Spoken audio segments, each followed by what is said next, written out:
Welcome to Rise, Grind, and Shine, a podcast for creatives and entrepreneurs who are on their grind, crushing their goals, and determined to live their best life. This podcast is brought to you by The Creative Mill, and I'm your host, Chrissy Miller, founder and owner.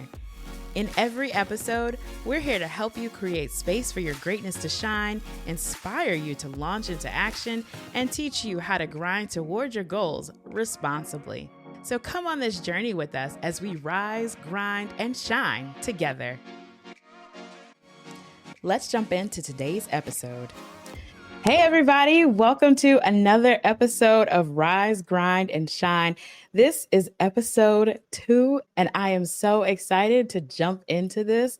I have got one of my favorite people in the world, and we are talking about the transition from the projects to prosperity. So I'm going to bring him on, this special guest, and the first guest of my podcast is someone who has done life with me for a super long time, and that's because we share the same parents. So I'm going to bring on a fellow entrepreneur and fellow bloodline sharer, and that is my brother, Terence Christopher Miller Jr. Hey, how you doing, sis?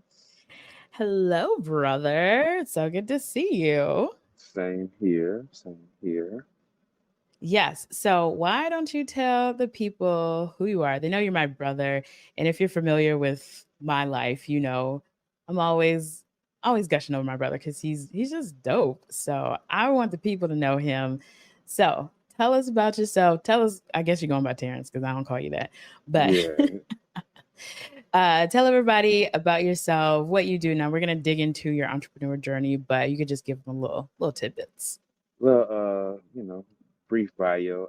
My name is Terrence. I am a truck driver full time, and I also am a part owner of a lawn care business, Superior Complete Lawn Care, which is located in Slidell, Louisiana.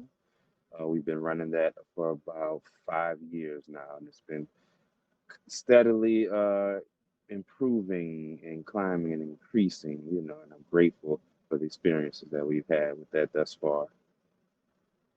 That is super dope. And he used to be my lawn guy when I had a house back in the day. So we're gonna get into the story, and we want to kind of bring you full circle from how it started and how it is today. But I also want to hear about, how did you get into entrepreneurship? Like what was the bug that kind of nudged you into this area? Actually, so I want to say around 2017-ish, our mother was cutting grass. She had about 5 or 6 yards that Oh she my was cutting gosh. on the side. She's same as her mother, likes to keep busy and This is a loves to help out people. So her thing was cutting grass. So mm, around that time, I believe our sister was pregnant with I think that was baby number 15. Liam. No, just kidding. Nah, yeah, I think that I think that was Liam she was pregnant with, but she was up in Virginia, so meaning she had to pick up and leave. And it was like, okay, I don't want to just, toss away these clients. Hey, you want to take over, you can make you some extra money, and I'm always up for making money. So, at the It's time, I believe I was driving a delivery truck for Crescent Crown delivering beer. So I'm like, cool, I could do that on my off days or after I get off of work. It's just 5 yards or whatever. So fast forward to about 2019, um, mm, I kind of was having that itch of like, I want to make some more money. And I thought about it. I'm like, I'm literally sitting on a side hustle that I could push and get more clients and make more money. So at that time, a lot of people, with whatever little side businesses they were having, they were promoting on social media. So I'm like, all right, let me, make my little social media posts and, let the people know that this is what I'm doing and I'm trying to, pick up traction and gain clients, which, it was real slow and I didn't really, see too many results. And then one day I seen that Super, which is the owner of the Crayon Case, New oh, the makeup, Orleans. right? Yes, the It's the makeup. makeup. She was moving from from New Orleans to Pearl River, and I'm like, oh, that'll be a great way for me to get a new client, b some good exposure. So I'm like, let me hit her up and see about taking her on, as a client or Mhm. whatever. So I DM'd Yes. her, and then I never got a response.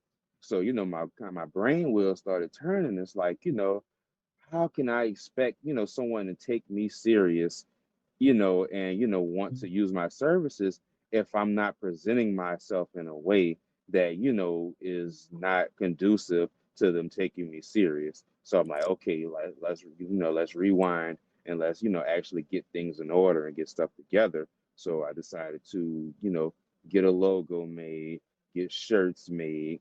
So and then start taking pictures of the work that I was doing, so people Mhm. could actually see, the quality of the work, and all right, this is what you're getting when you're hiring me. So, once I got that going, slowly but surely, people started to pick up, and it's like, oh, okay, this is something he's for real about doing. So, here and there, I would start to, get clients until I got hooked on with I think it was called Home Advisors, to where, Mhm. they were actually feeding me clients, for a small fee or whatever. But that was, where my start came from. And literally, I want to say within 6 months of me doing that, I went from those 5 or 6 clients to almost 60 clients, um, What? from like stretching from New Orleans to Covington. So just that bit of work and putting things together allowed me to scale the business that I had at that point. That is so dope. I actually did not know that that was kind of the origin story of all of the things, and I didn't put together the timeline. This is so funny. We're like realizing the things in in real time. I Right. didn't put together the timeline of you taking on those clients because mom left or moved away to go help our sister. So that is really cool. And so did Suba ever reach back out to you or no? No, no reach back out, but I believe, everything has, place and reason for it occurring. Mhm. Some things might not be for you to, have action in, but more so for you to realize, and regather yourself, and get things in order. So I took that as that. Yeah, I think that's so good. It's always about perspective. And we realize that, it's great. A really dope entrepreneur, which hopefully we'll have on the show soon. Crystal Robinson, her whole thing is take messy action. Like you just got to start somewhere, and I think Literally. it's important that even though you didn't have all the pieces together, you were brave enough to even approach that and reach out to her. And even though you didn't get a response, that was the catalyst to say, let me step back and evaluate where I am and where I want to go and what pieces do I need to put into place. Because it's true, especially in our social media practically only world, if people can't see that you have a good presence, if they can't see what you're offering and how you deliver, they don't trust you. So you have to put up, like, definitely get your game up on social media and be present there to build your brand. And I've seen you do that, and I think that's really dope. Like you take a lot of con- create a lot of content from the jobs that you guys have done, and that helps for people to feel comfortable of like these guys are actually doing the work. So I think that's really great. So, as we have heard about how you got your start into entrepreneurship, before we jump into the childhood questions, I have one more question I wanted to ask. And that is I know that you kind of jumped in because there was a need to fill, essentially, with mom's clients. But was there ever an early on spark of I want to be an entrepreneur? Because I know that at your early ages, you actually worked for other people. I think at like pizza Italian restaurant or something. Right. So did you already know at that point, hey, I don't want to work for people for the rest of my life. I want to be an entrepreneur, or was it just literally, oh, my mom has got these clients. I need to take on these clients for her. Boom. No, actually, my first inkling of like wanting to own a business came during high school. So I had a business class, a business computer class that I was taking, and we had a assignment to where we had to come up with a business and put it together basically.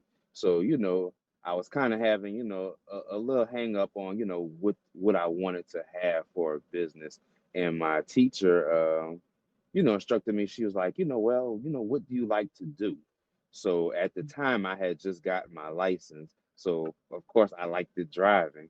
So I'm like, okay, so she was like, maybe you can get into something, dealing with, trucks, or you can do limo driving or whatever. So at the time, I wasn't really too hip to truck driving, but driving a limousine and wearing a tuxedo and just the whole suit and stuff, I know that that I was could see you do that.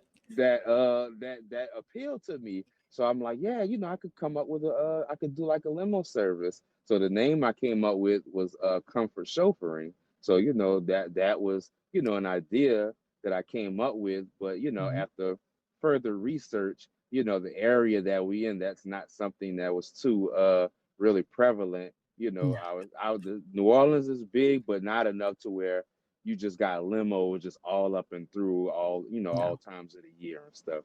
So that that was about probably my start in thinking about wanting to run a business. And then even before the lawn care business came about, like I would always get this itch of like wanting to do other stuff. And like at the time of me driving trucks, I knew a lot of people that were buying their own trucks, but at that time it just seemed like such a big responsibility and a big jump to own a truck and just everything that it entails. So I was like, nah, I'm not ready for that. So going into lawn care ended up being what I felt more comfortable doing. Gotcha. And is your goal now still at some point to have your own truck and like full range trucking business? Yeah, that's what I would like to move into, for sure. Like, basically, like I started the lawn care business because that's what was in front of me, and that's what I was able to put hands to and actually get things turning.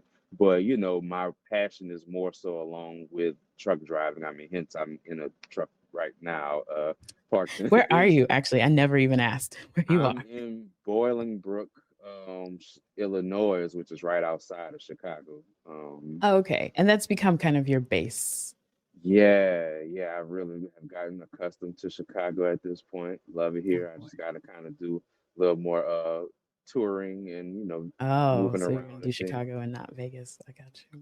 Well, I'm not gonna lie, Atlanta has been very appealing as well. Like, so Oh my routes right now are between Chicago, Allentown, Pennsylvania, and Atlanta.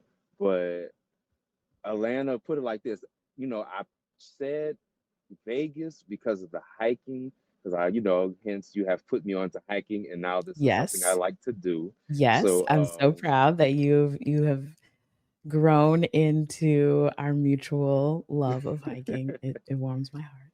yeah, so I'm like, okay, hiking, like, I envision a life for myself to where I get to wake up on weekends and just go hiking and do That's that. awesome. I Um, do it.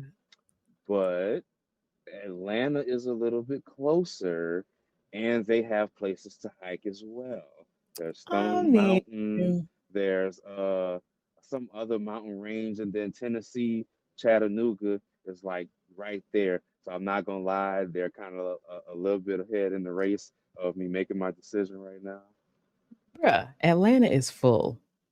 Ask But the it people. it don't have me yet though.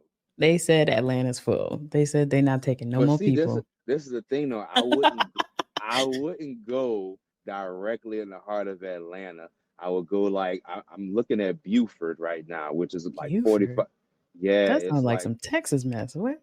no, it's up 85, probably like 45 minutes, but it's nice there though. That's where I go to the gym at. Like I make my delivery in Jefferson, Georgia, which is like maybe like 20 minutes further up the interstate, and then Mm, Buford is a little bit closer, but it's not right there in the heart of things, and it's still accessible to everything. yes. So yeah, I mean we're still in deliberation, trying to decide on where I have to. where I'm gonna I go. know, but there's so many other cities that's big. I Anyway, know. we're not gonna get. We'll have a different call about that. You guys are getting real sibling back and forth. This is me and my brother's life. We don't talk all the time, but when we do, we always have really great conversations. So he's dope. He's cool. So speaking of the brother sisterhood, let's talk about childhood because we grew up kind of crazy. And so I'm very interested to get your perspective on our childhood and the things that happened and how that really shaped your upbringing, how that shaped your perspective on life and all that other stuff. So, can you describe, like, let's just give kind of an overview of your upbringing? Like, what do you remember?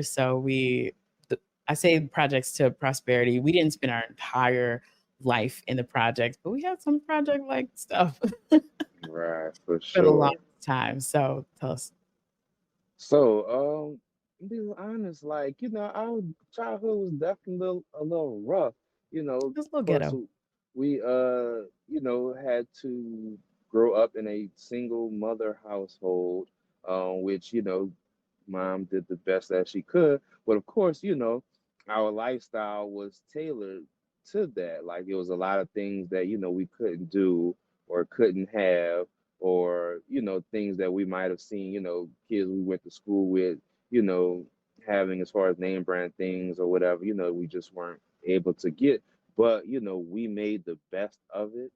And I believe that really set the stage for life today, because it allowed us to have that, well, allow me to have that perspective of, I knew how I grew up, and that is not the life I see for myself. Mhm. um like, even as far as to, once I get ready to have kids and things, I'm like, I don't want to have my kids to have to deal with anything that I dealt with He's single, by growing the up. way. um Just trying to help like, you out. I don't want them to have to deal with any of the hardships. So I literally want, that's really my push and my drive, and why I work so hard. I want them to be comfortable from the time they exit the womb up until, you know for as long as they need my assistance. I'll say this too, and then it's very, I can't think of the word I want to use, but growing up as a man, in a single mother household, You're the only boy.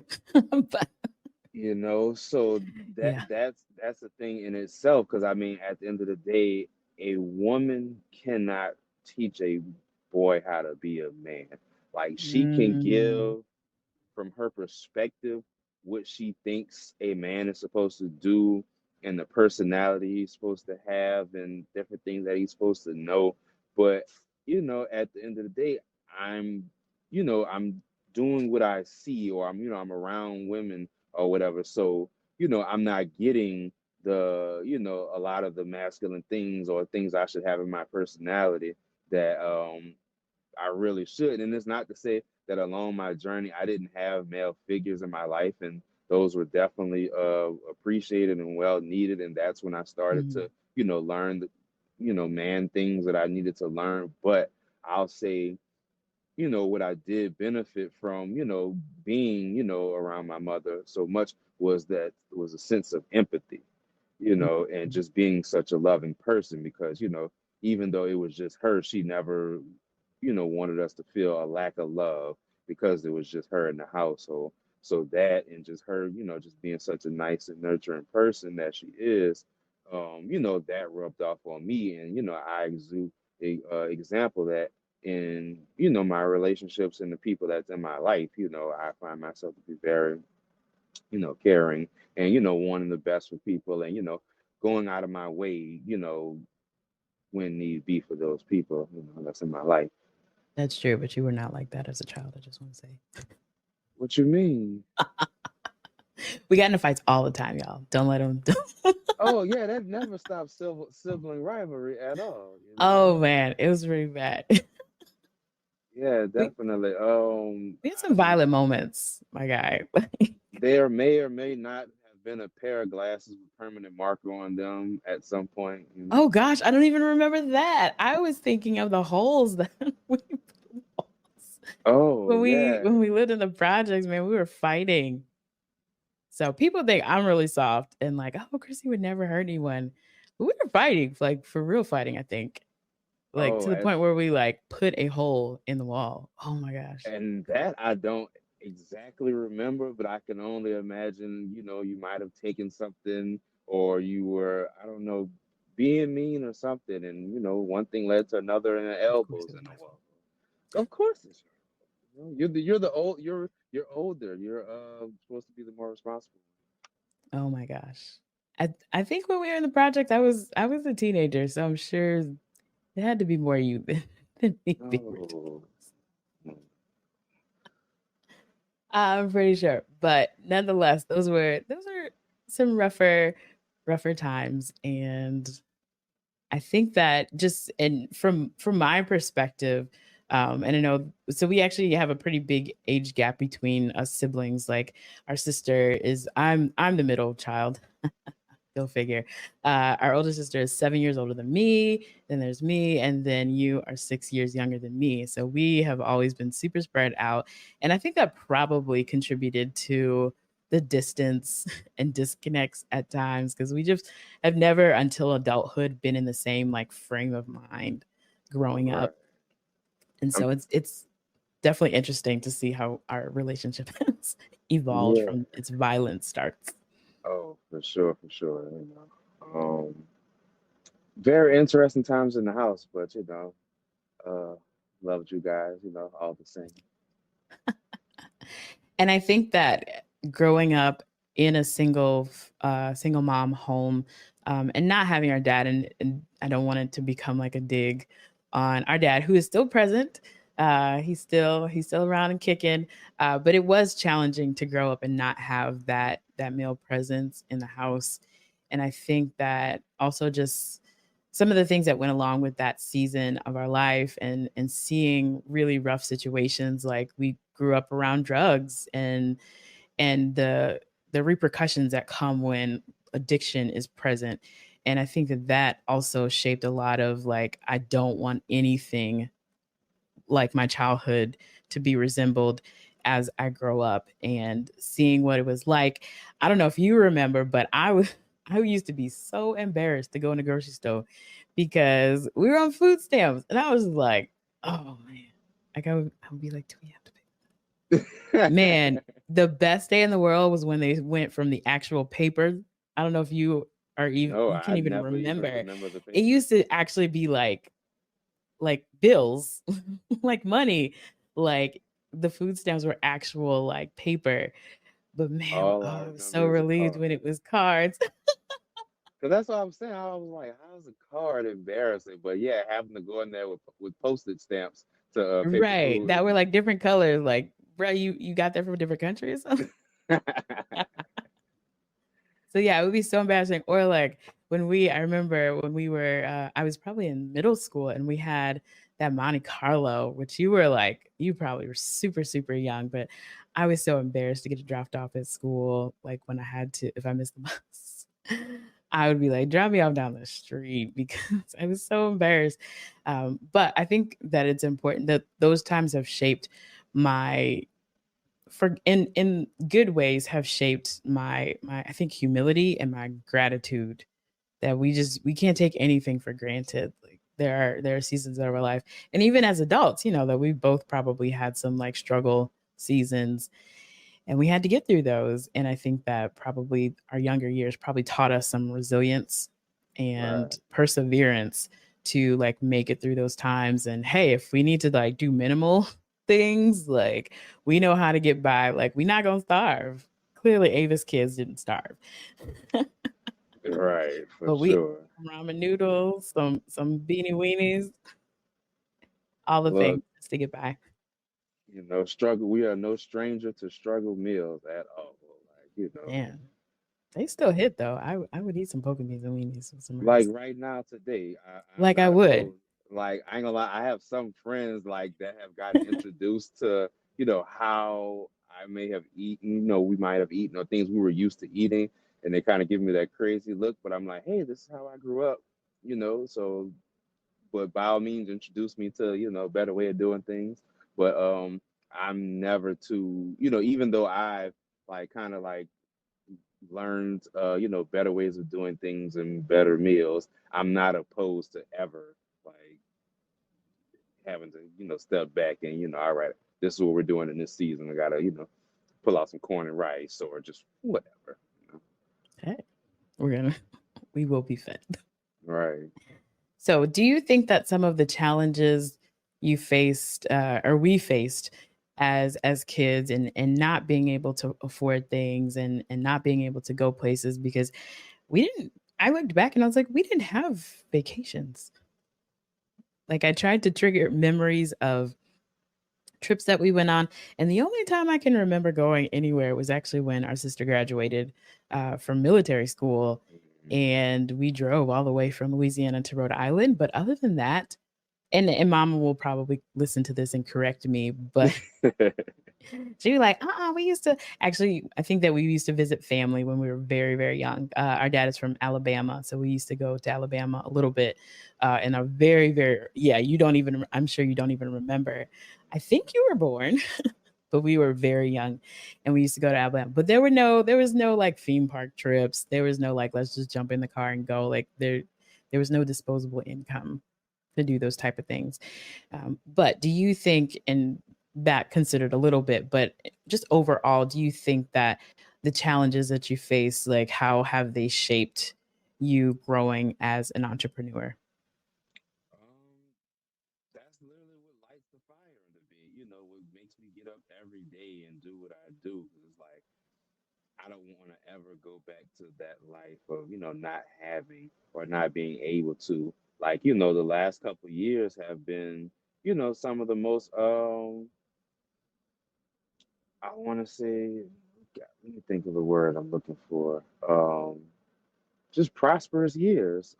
Just Mhm, being able to do things I have never been able to do, especially with me truck driving now. Like literally, this is my first experience of, traveling the states and, mhm, getting different experiences. Like whereas I was okay with, just living in Slidell, and now that I've seen other places, like I'm okay with like, okay, there's other places out there with so much more to offer. So yeah, like, but like I said, it allows me to, me having the beginning that I had, just makes me that more conscious of, all right, let's be smart now that we have come into, better finances and stuff. So again, we're not just being frivolous and, just too careless about things. mhm. And within the realm of poverty mindset, and lots of people kind of put that phrase out there a lot. Do you see how that's affected maybe how you handle finances or limits just the capacity to see bigger or see greater? Like, do you feel like that's hindered you at any point in your journey, or has it just been like a stay as far away from it as possible? And I think me and mom were having a conversation about this earlier. Like, just having a life set up to where it's like, you only have enough to pay for, your bills and responsibilities. And of course that is priority, but I don't want to live a life to where I'm literally just working to pay bills and Mm, that's all I'm doing and I'm not getting any life experience. There was a period in life to where that was just what was going on. It's like, get up, go to work, pay bills, and like there was no fun. I didn't do too much of, I mean no traveling. So mhm, it's like, there's more to life than just paying bills um, every week and every month. So it's like, having to, adjust, even if I have to like rearrange things at times to, attend something or do something that's fun. It's like, okay, I gotta pay bills till I die. So like, let me enjoy life when I'm able to, not saying neglect my responsibilities, at that at that moment. But just do what I can to get the best experience I can in this life that I have. Hmm. That's a fact. I think that people sometimes see all of the traveling and trips and stuff that I've taken over the years, and they're like, "She must be loaded." Man, you have no idea. Especially when I was in like pure teacher life and not an entrepreneur at all. Like, you have no idea. I got a summer hustle that pays for all of these trips. Or, we don't travel real fancy at all. Like, of all the road trips and things that I've taken, I'm like, we were car camping. It don't cost Right. money to car camp. Y'all trying to stay in bougie hotels. I'm in the back of my car with my little blow up mattress. But these pictures are pretty like Instagrammable moments. Yeah. So I I think mean, it's basically. mhm. Go Oh ahead. no, I was gonna say you learn how to travel on a budget. Like, just be smart about things. Like, okay, this is what I have. This is what I want to do. How can I still make this work? And you figure it out. Hmm. That's so true. So talk to me because I don't know if you mentioned or not earlier, but your lawn care business actually became a partnership, correct? Right. Can you talk us through how that partnership happened, first of all? Okay. So, in the journey of having my lawn care business, I have amassed these clients. At different times I have people here and there helping me out, working with me. Mom came back and helped out for a little while. Yeah, our, she's your our mama. our little brother came, helped out as well. A couple people from school that I knew came and helped out, but it was, I needed something, stable, and Hmm. somebody that knew what they were doing. And so at that time too, when I was trying to grow my business, I would also like find and repost other people's businesses in the local area as a way to a network, b show support, because I know just how it is, trying to start a business and people feeling like I'm not supported, or Hmm. so it's like, all right, you want to be supported, give support. So that's what I did, and I ended up and look going across, looking through social media, I came across Jared's page because he also had a lawn care business at the same time or whatever that he had recently started up. So you know the average person probably would have, and then he was kind of in the near vicinity, and a lot of times we might see people that are in the same industry as us, and it's like, nah, me It's promoting this other competition. person, yeah, it's competition. So why would I, do anything to promote them? But that's not the mindset I had. I was like, there's plenty of yards out here for everybody to cut, so let me repost and promote his business as well. So after that, he ended up inboxing me and saying thank you, of course. And then we didn't talk for probably like another week or two. He ended up hitting me up and asking me about giving him a hand on a yard, because at the time I still Mm. had a regular push mower. I didn't have a zero turn, and that's what he had. But his smaller mower, that I think the push mower that he had was down, and he needed to get into a backyard that the zero turn wasn't able to fit. So he knew I had the equipment Mhm. that was compatible for that. So I'm like, sure, of course, I come, give him a hand, because I'm like, all right, this is an opportunity to network. So, I met up with him and, ended up cutting the yard. And then, we ended up talking, and we were both, through conversation, realized we were both having the same issue. Like, we have a schedule full of yards without adequate help. So it's like, Mm. what?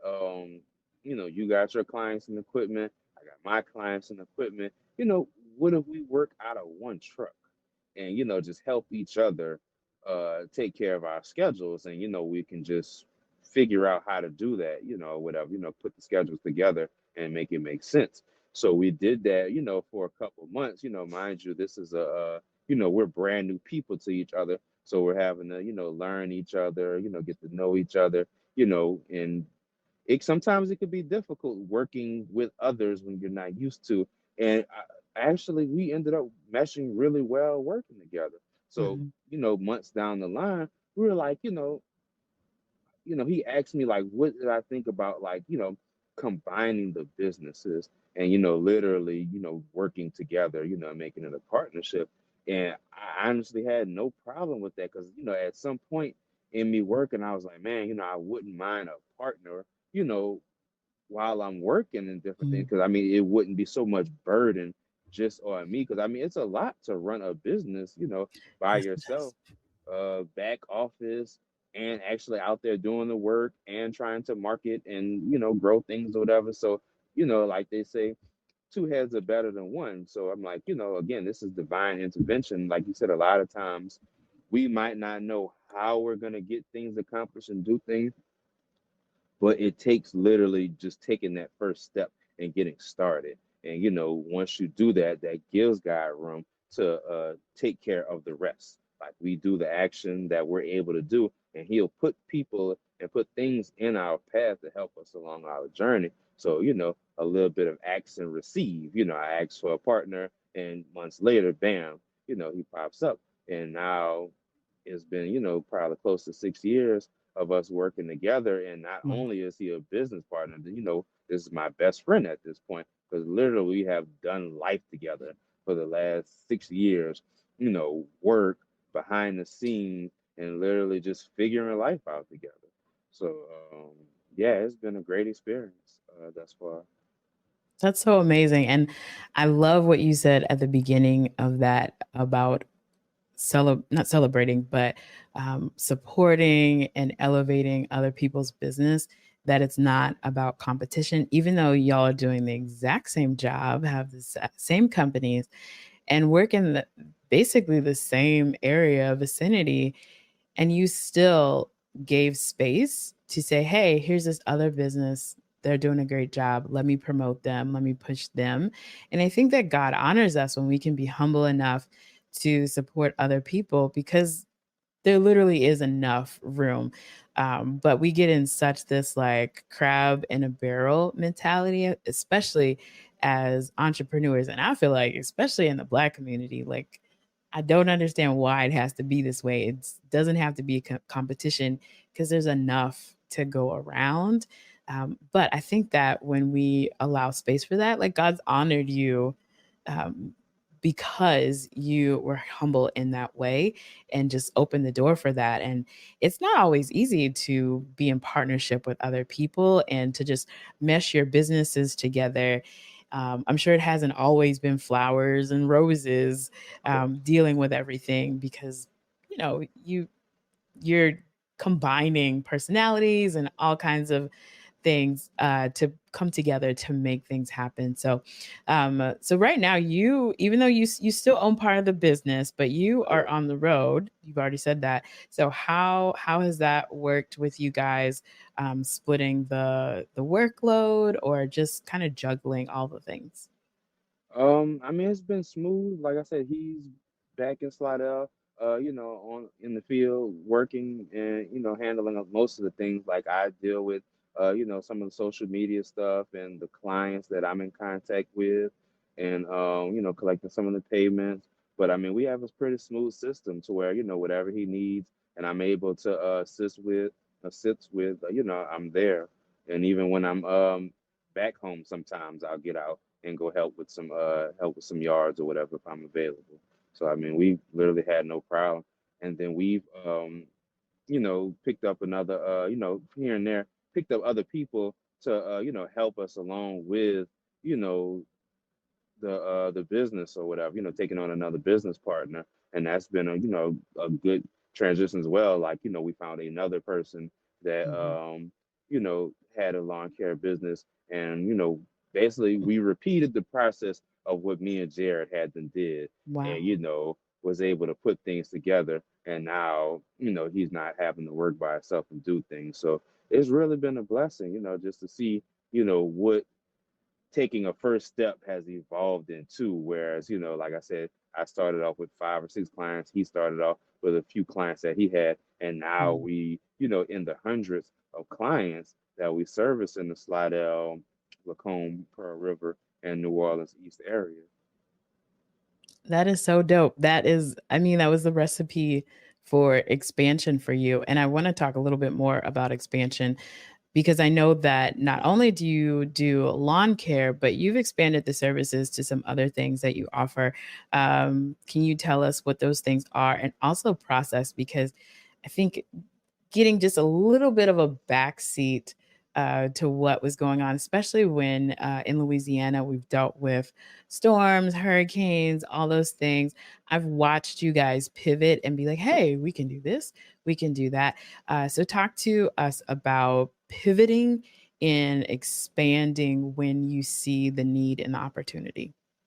Right.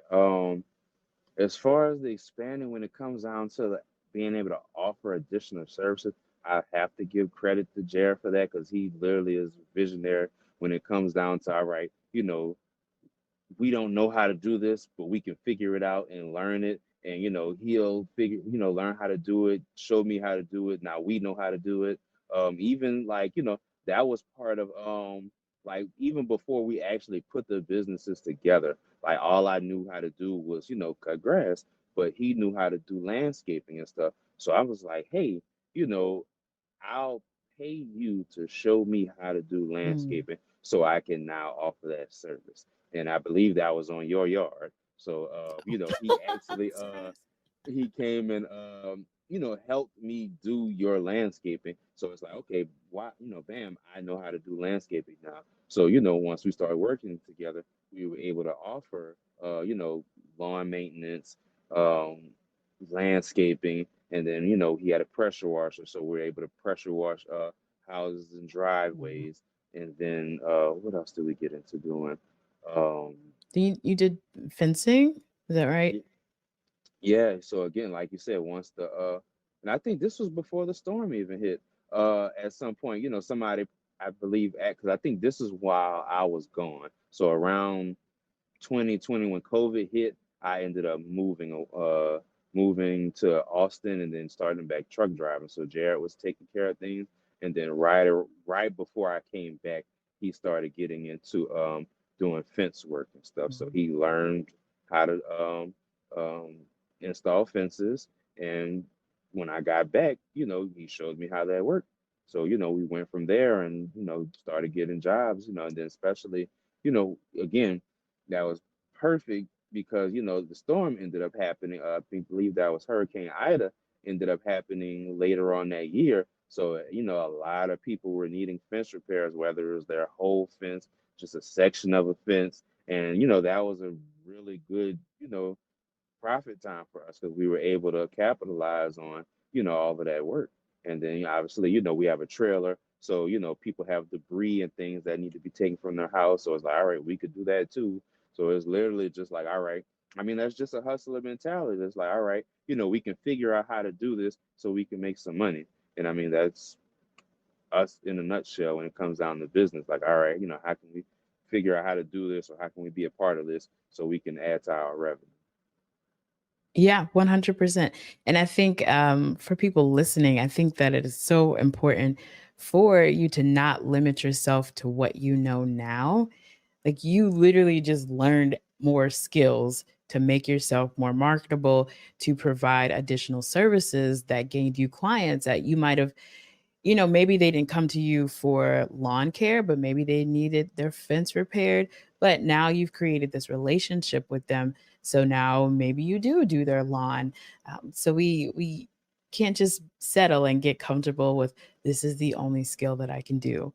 We can learn new things to be able to offer new things so that we're not missing out on additional funds and additional coins. Like there's always ways to expand the bag.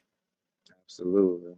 You don't want to be a one trick pony. You want to be able to offer multiple things. Like you say, they might come in for one service and it's, oh, you offer that too? Well, I need that as well. And before you know it, you're offering all your services to this, one client and, making more than just what you would have made with the one service. Yeah, and then there's referral on top of that because so much of what happens in service-based businesses is that someone gets good service and they're going to tell somebody else and they'll tell somebody else. So has that contributed to some of the growth in your business? Oh, of course, all the time. People recommend. You have people that move to the area. and it's, hey, I'm looking for somebody, and they talk to friends and family, and it's like, okay, we have these guys that service our property. Yeah, give them a call, and they could give you an estimate, and that happens, all the time. Great. Can you share, as we're wrapping up in just a few, can you share some of the ideals or advice that you have gotten over the years, things that you've learned that have really helped you to grow and mature in your entrepreneur journey? I would say being open minded is probably, one of the most important things. I mean, it's allowed us to grow and venture off into different things. And I want to say, one of the most important things is customer service too, like how you deal with your customers, the service that you provide for them, going above and beyond for them, to where you're really leaving a lasting impression, allows a person to feel comfortable, like you said, and also building relationships with people. It allows them to feel comfortable with them spending their money with you. They want to feel like they're, dealing with, a friend, basically. Mm. So, you cater to their needs, within reason, and they'll be willing to spend their money and send people to you. Um, and also, I mean, keeping God first in all your endeavors and running business. It's a lot of times where we didn't know how we were going to figure things out, and God made a way. Hmm. Yes, he does. That's definitely been an overarching theme of life. Like God just makes, he just makes a way. I think when you commit your ways, like the Bible says, when you commit your ways to the Lord, um, and acknowledge Him in all that you do. Um, so, any last things that you want to share? Like, if you could talk to our creatives and our entrepreneurial audience, what would be some things that you would want to leave them with? Um, Listen, when you have like this inkling and this idea in your spirit, and you feel like you want to get into something, it's not there for no reason. Like, a lot of times we might have, interests and things we might get into, and we get discouraged because we don't know how we're gonna figure it out, or it just seems overwhelming. Like, is you're having that, idea for a reason, and literally all it takes is putting that first foot forward, putting it out there, because you never know who else is, wanting to do that same thing, and able to assist you in that journey. So, if someone was struggling and they feel like I have no resources, like I don't come from any kind of money, I'm not sitting on anything, like family can't support and help me, what would you say to them to encourage them? I mean, I would definitely say, have a regular job to be able to fund the business that you want to start. I mean, it starts there. You're like, let your 9 to 5 make way and make room for your business to grow. Like, this is not easy by a long shot. Like, this takes blood, sweat, tears, lack of sleep. So yes, you might have to, you know stay up late hours. Like, you work your main job, and then you go to, you might have a second job on the side of that, but just whatever it's going to take for you to get the finances and the resource to be able to fund what it is that you really want to do. Not the, there are people that are comfortable and good with working for themselves, no Mm. issue with that. But if you really have a passion and want to do your own thing, make room for it. Like, put in the work.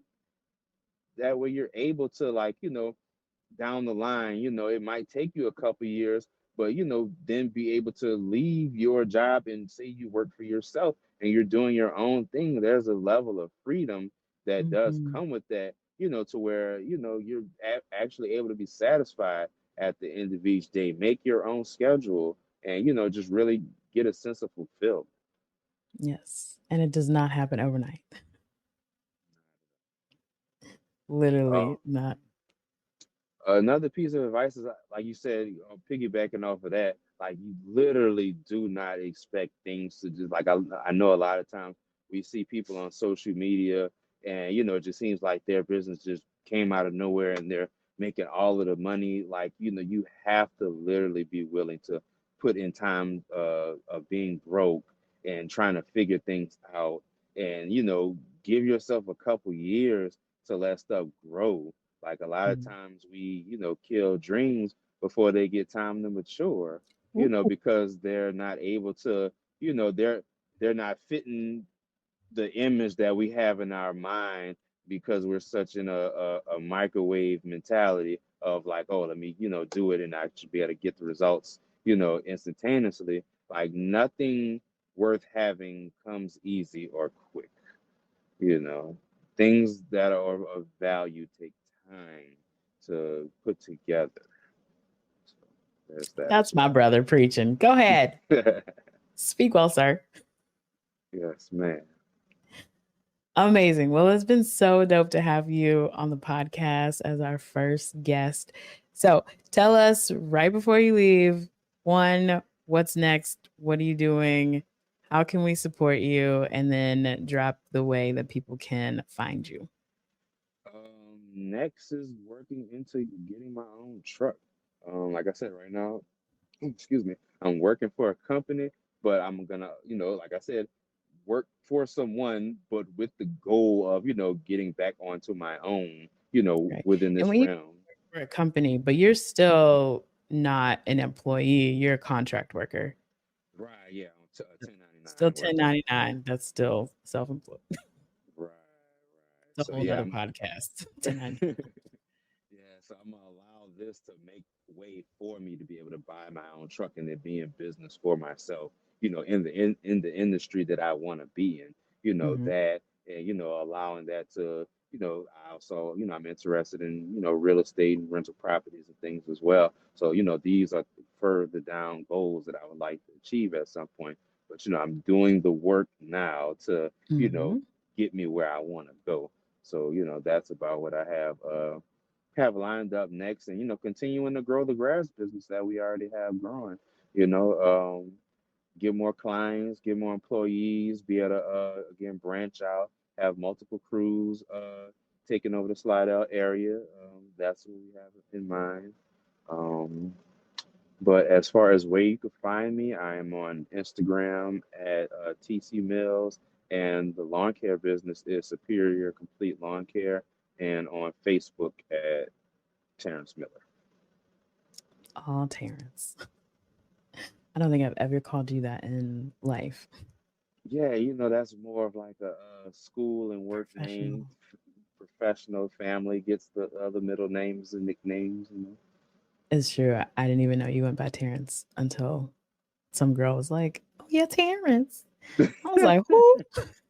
I mean, That's our Chris. dad doesn't even go by his first name. It's true, but that's okay. But anyways, I want to thank you so much for being on the podcast. Thank you for your insight and for your wisdom. And we hope to check back in with you and see how things are progressing on your entrepreneurial journey. Absolutely. This was a pleasure. I appreciate you having me on. Thanks, brother. All right. Well, we are wrapping up this episode and we thank you for tuning in. Make sure that you follow us, Rise, Grind, and Shine. Don't forget to download this episode. And if you enjoyed what you heard, please leave a review so we can continue to grow our audience and our following.